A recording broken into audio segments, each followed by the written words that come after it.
ਅਸਲਾਮ ਵਾਲੇਕੁਮ। ਉਹ ਜੀ ਯੂਕੇ ਦੇ ਵਿੱਚ ਨਾ ਮੌਸਮ ਦਾ ਬਾਰਿਸ਼ ਦਾ ਨਜ਼ਾਰਾ ਲੈ ਲਓ।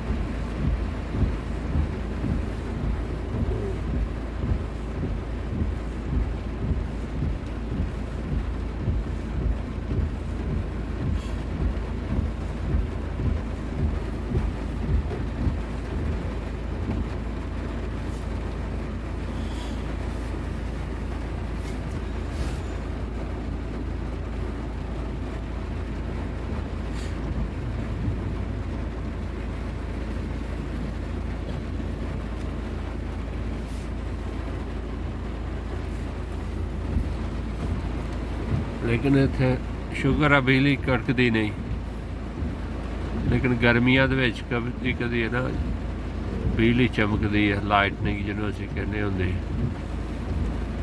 लेकिन बदल कोई नहीं गाजदे इत्थे, जदों भी बारिश होए बहुत घट आ। गर्मियां च शायद कदी किते होवे।